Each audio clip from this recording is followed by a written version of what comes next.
Every city has a central location where townspeople know they can come together, attend events, and find friends. It's a place where memories are made and where history exists. At its beginning, Lexington would form its own public square, a block of land in the center of town with a courthouse for citizens to conduct legal business and a place for an open-air market. Lexingtonians now come together at Tandy Square and celebrate today, along with the history of yesterday. Lexington, Kentucky was established in 1775 by explorers who first gathered around McConnell Springs in the middle of Fincastle County, the western edge of what was then the colony of Virginia.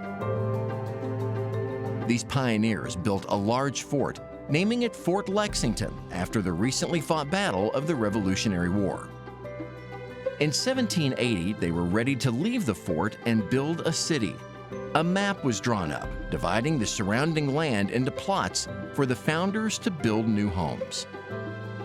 In the middle of this map, on Main Street, was a plot called the Public Square. Here, the city fathers planned for a courthouse on the east half of the plot, and the west half would become a marketplace for citizens to bring crafts and agricultural goods to trade and sell. The first public building on this public square was not a courthouse, but rather a schoolhouse, which would lead to a story etched into the city's history. One day, school teacher John McKinney was confronted by a wildcat.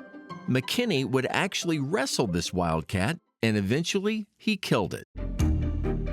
As this frontier city grew, Lexington would become known as the Athens of the West, home to the arts and sciences of Transylvania University. The marketplace would take on an appropriately refined name, Cheapside, a name originating from one of London, England's largest marketplaces.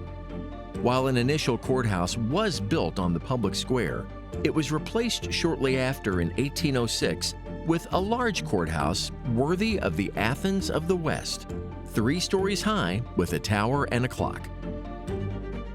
Courthouse litigations would draw large crowds to Cheapside, and the term Court Day was adopted for the main sales day.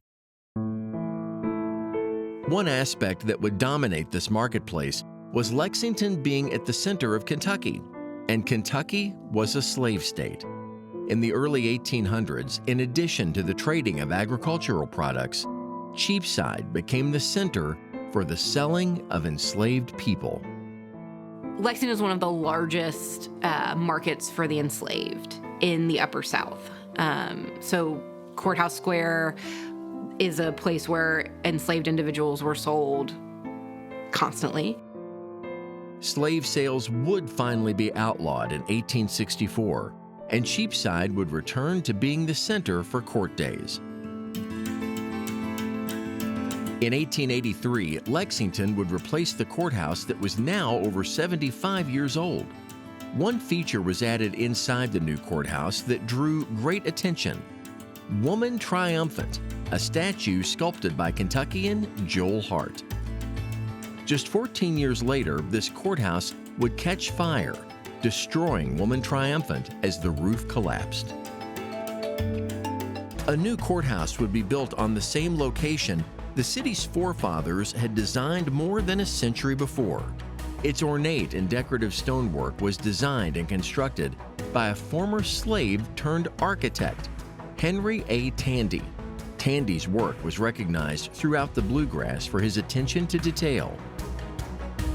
During World War I, this new courthouse, along with Cheapside, would serve as a formation point for soldiers going off to Europe.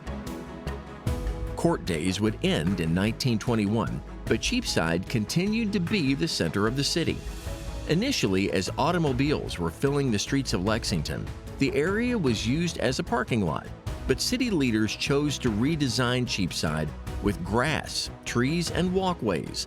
It would become known as Cheapside Park. Once again, townspeople had a place to gather.